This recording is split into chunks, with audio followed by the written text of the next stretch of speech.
Tapi kalau ada orang Aceh pengen merdeka, Anda musuhan dengan kita semua. Ya. Ada yang bilangin keluar dari Indonesia, Anda musuh kita semua. Hei Pak Ustadz, kalau mau ceramah, ceramah saja. Dari Sabang sampai Merauke, bahkan sampai ke ujung dunia, pergi saja berceramah. Tapi jangan bicara seperti itu.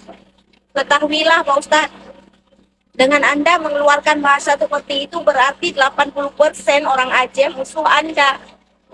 Karena ramai orang Aceh yang ingin pisah dengan RI. Kenapa mereka ingin pisah dengan RI? Karena diperlakukan dengan tidak adil. Rakyat Aceh hari ini tidak mendapatkan keadilan. Kenapa hari ini Aceh menjadi sebuah provinsi? Padahal dia itu sebuah negara. Karena nama Jakarta pernah diubah menjadi Batavia. Kenapa nama Jakarta diubah menjadi Batavia? Karena terjadi fosfongsi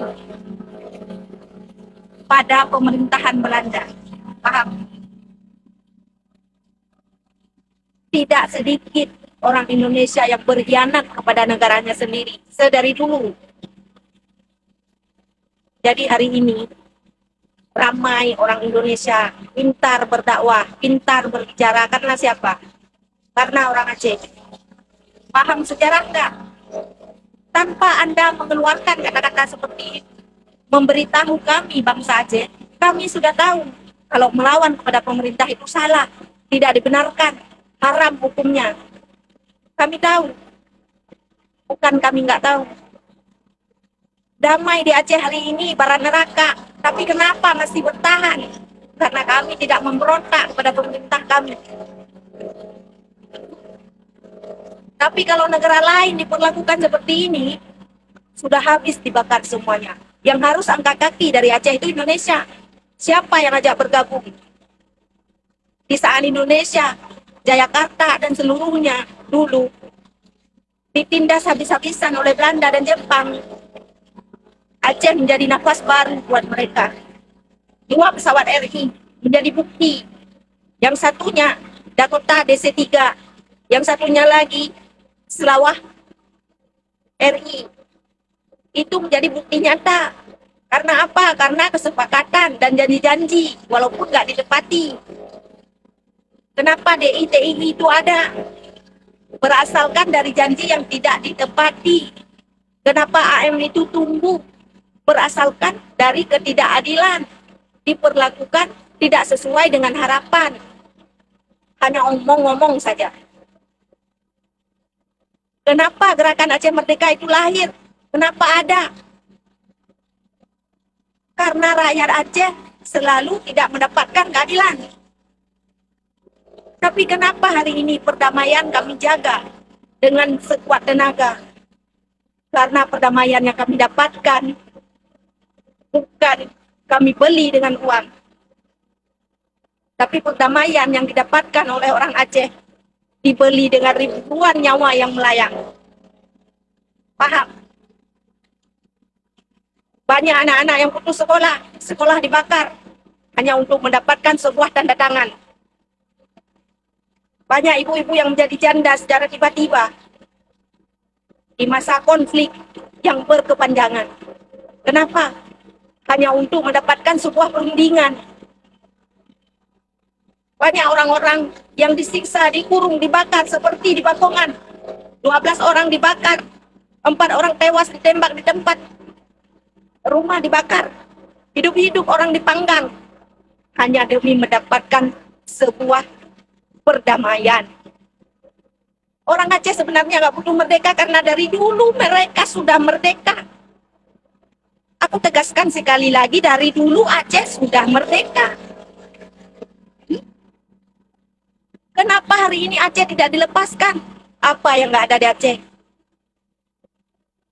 Minyak ada, gas ada. Apa yang nggak ada? Emas ada. Blok Andaman sekarang lahir. Itu juga punya Aceh. Sebenarnya seluruh kekayaan Aceh itu bukan milik negara, tapi hanya dikuasai oleh pusat. Paham? Karena mereka dulu lapar. Makanya mereka datang memohon bantuan. Tapi dengan ikhlas hati, orang Aceh memerdekakan Indonesia. Mengalir deras semua. beras, senjata, doa, apa yang tidak diberikan oleh orang Aceh. Tapi apa balasannya? Darurat militer, darurat sipil, DOM, lahir konflik yang berkepanjangan di Aceh setelah Aceh menolong Indonesia. Teguh Markam yang menyumbang emas dihiasi lidah api di Tugu Monas. 28 kilo itu milik dia. Tapi apa balasan yang diterima? Dia dipenjara, katanya disita. Adil nggak itu? Wajar nggak orang Aceh minta merdeka? Hah? Wajar-wajar saja Pak Ustadz. Jadi putar sedikit kepala Anda ke belakang. Jangan hanya membaca Alkitab dan Al-Quran, tapi bacalah sejarah siapa Aceh sesungguhnya. Kenapa semua itu lahir? AM lahir, GAM lahir, DI lahir, DITI lahir. Kenapa? Berasalkan dari pengkhianatan Indonesia. Jadi sekarang banyak yang koar-koar bilang Aceh di saat musibah minta bantuan, di saat lapar minta bantuan, setelah kenyang minta merdeka. Ya wajar, karena kami dulu berdamai dengan orang Indonesia itu di saat tsunami agar boleh masuk bantuan dari dunia internasional. Tapi kenapa setelah Aceh lama berdamai, tahun 2025 kemarin pernah juga Aceh dilanda musibah. Itu sedikit saja bantuan dari Malaysia saja tertahan. Apalah, banyak orang Indonesia yang masih lapar dan masuk Aceh. Tapi uang difoya-foya oleh pejabat. Buat ini, buat itu, nggak jelas. Siapa yang mau hidup seperti itu? Pastilah mereka ingin keluar. Sadar nggak?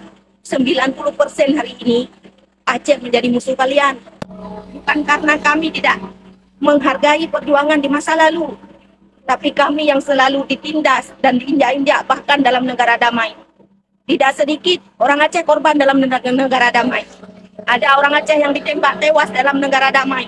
Tukang bakso ditembak tewas. Bos rental ditembak tewas. Imam Maspur ditembak tewas. Kalau Anda tidak paham dengan sejarah, jangan banyak bicara. Karena perdamaian Aceh itu dibeli dengan darah dan air mata. Ingat, Gunung Arak Kendau pernah merah airnya. Ingat, Remah Gedung jeritan-jeritan orang-orang yang nggak pernah kembali lagi disiksa. Ingat wanita-wanita yang dicabuli, yang diambil kehormatannya oleh para bangsat-bangsat di masa lampau. Jadi ingat, peristiwa-peristiwa itu, simpang keadilannya pernah merah. Ribuan rakyat Aceh menuntutkan keadilan, bukan menuntut kemerdekaan, tapi disambut dengan hujan peluru. Paham? Seorang ulama di Betung Atir tewas beserta muridnya. Banyak peristiwa-peristiwa tragis, termasuk di Cengkrut dan Anu Gandai. Tewas seorang dokter dalam kondisi hamil, namanya diharumkan menjadi rumah sakit umum daerah Pirun, yaitu Fauzia. Kenapa rumah sakit itu diberi nama itu? Kenapa itu ada? Karena di Fauzia gugur dalam masa konflik Aceh. Setelah Aceh membangkitkan Indonesia, Aceh dijajah. Darurat sipil, darurat militer, DOM. Jadi apa yang nggak diterima oleh orang Aceh, semuanya ada. Jangan banyak bicara Anda. Ya, kita sebagai orang Aceh selalu menghargai orang lain. Tidak pernah menganiaya orang lain. Salam akal sehat. Assalamualaikum.